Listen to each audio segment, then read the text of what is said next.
Yeah. So there's this guy. I don't know what state he was in. I don't know if it actually said, but um, he was moving a ladder stand in January, and essentially a pack of wild dogs or pack of dogs attacked him on the property he was on, and uh, he was trying to get away from them. He fought them off with by like swinging a stick around, and finally got the three dogs off of him. He like shuffled to another ladder stand that was on the property because this one he was taken down. It was down, and as he was climbing up, they were like clawing at his leg, back of his legs and stuff. He got up on that ladder stand, waited 30 minutes for them to walk off, and he got down and was going to go back to his vehicle or his ATV, I think he was on. And they heard him getting down. They chased him back up the ladder stand again.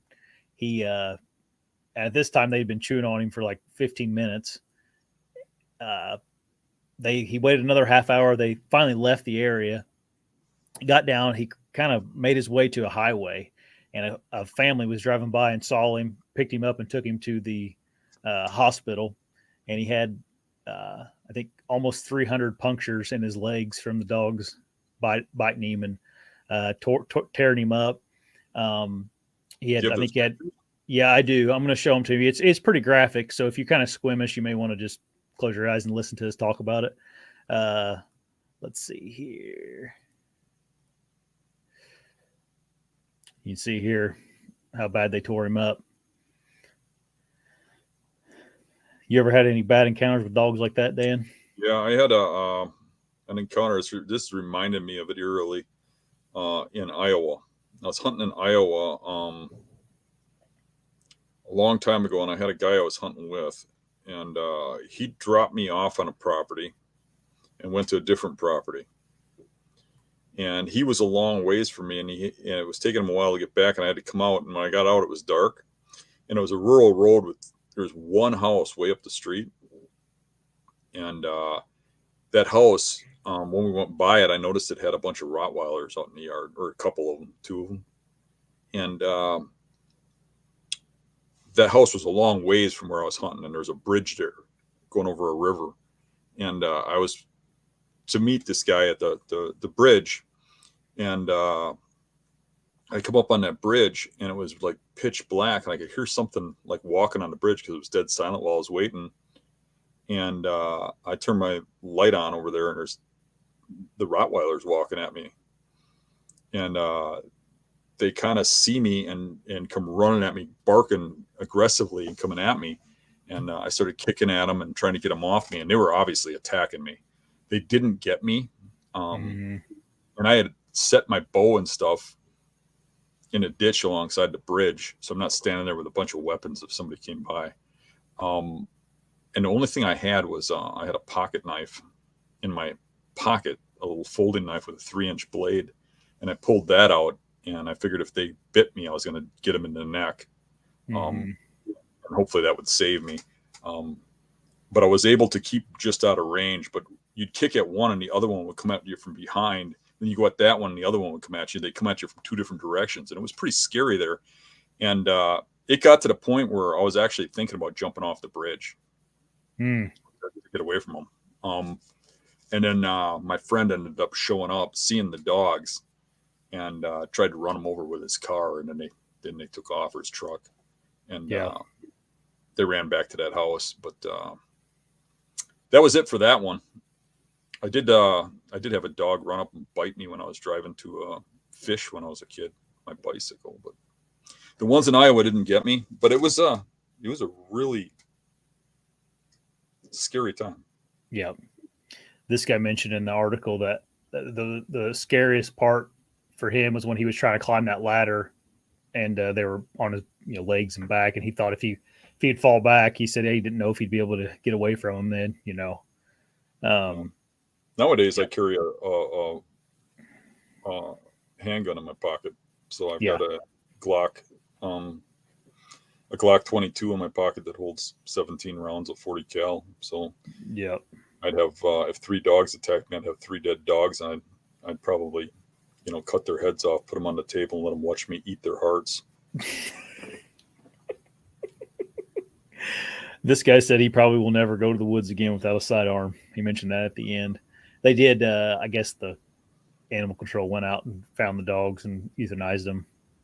And the lady that owned them got citations for having dangerous animals in possession of dangerous animals. Which, if they're doing that stuff like that, good, there's it amazes me that people are like afraid of bears and will Mhm. carry a gun, or afraid of wolves.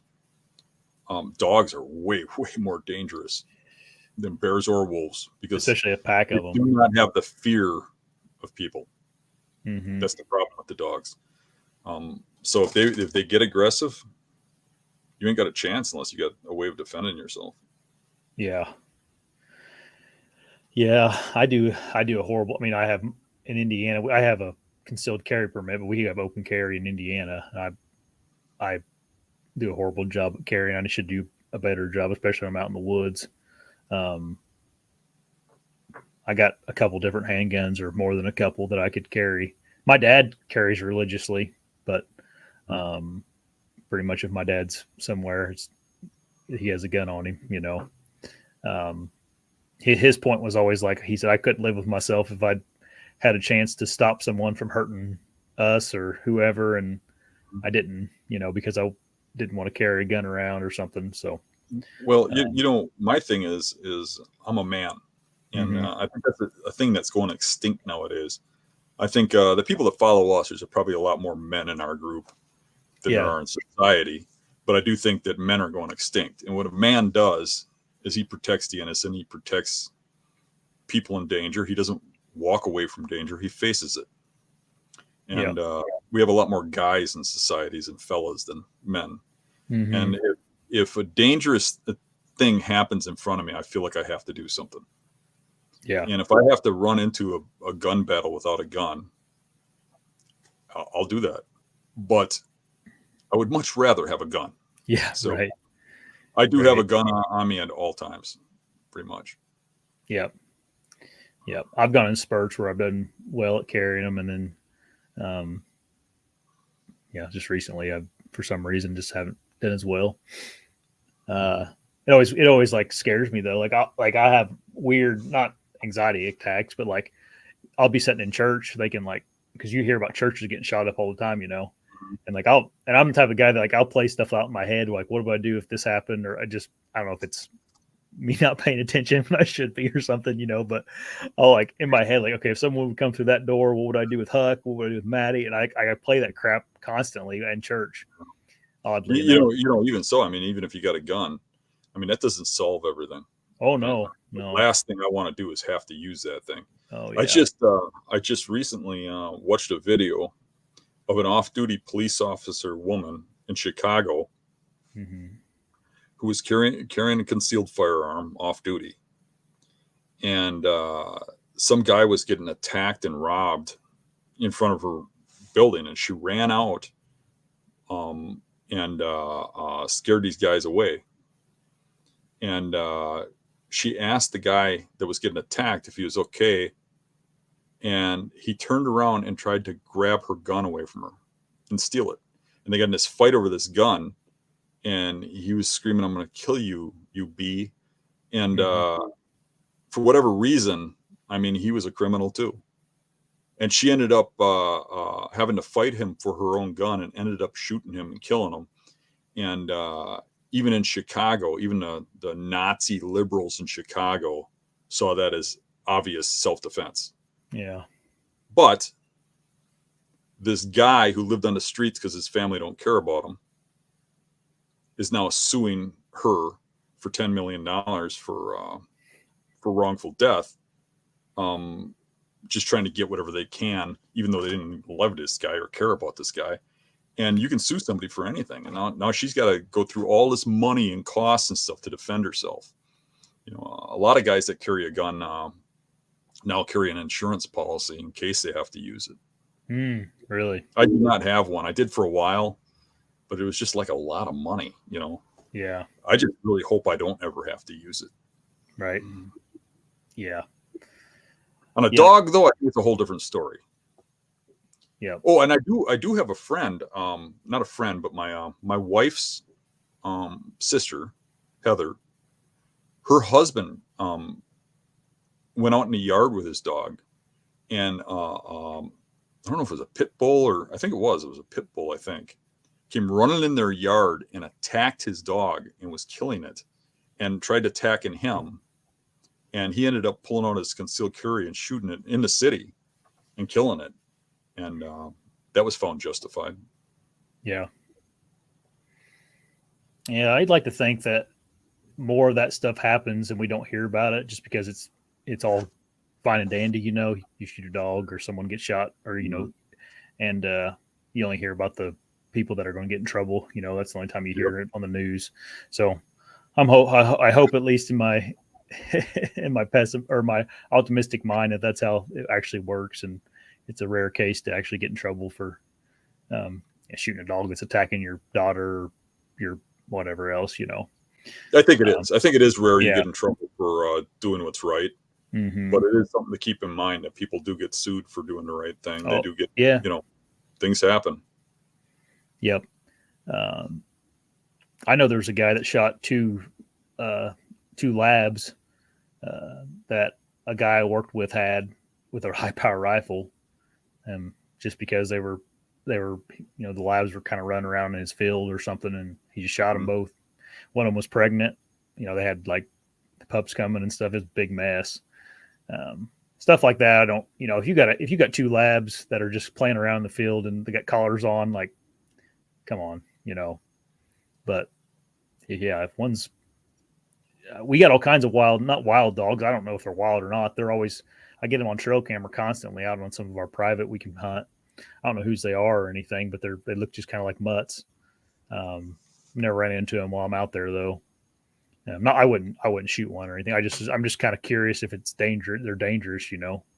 Um, We had a guy in Wisconsin who was bow hunting, and a dog kept coming in and bothering him on the mhm. property he was hunting on. It didn't belong there, and he shot the dog. And he thought he was fine, that they're not supposed to be chasing deer and that kind of stuff. And the owner went out looking for his dog and found it shot. And Mm, she called the police, and they tracked the shot back to this guy, and he ended up in prison and with a felony and losing his hunting yeah, rights, tons of stuff. You yeah. can't just go around shooting people's pet dogs. No, no. Yeah, if you're going to do something like that, you got to know what you're doing, you know. um, we have our neighbors two, I guess three houses down. They have I think it's some kind of a pit bull mix or something, and it's all of a sudden for some reason it's just running around all over the place, and um, I don't know. Seems real skittish to me, and it makes me a little bit nervous just because I don't know it, you know. And pit bulls have a reputation, whether you like it or not, they do have a reputation for being aggressive if they feel to be, you know. And I do kind of worry about either our little dog or Huck being out there and it coming around, you know, because it could one of those things Mhm. could kill either Huck or our little dog in one bite, you know. Um, but I don't know what do you do about it, you know. I guess you go and talk to them about it. But if you want to watch more videos, there's options here and here. And if you want to subscribe, you can just click right here.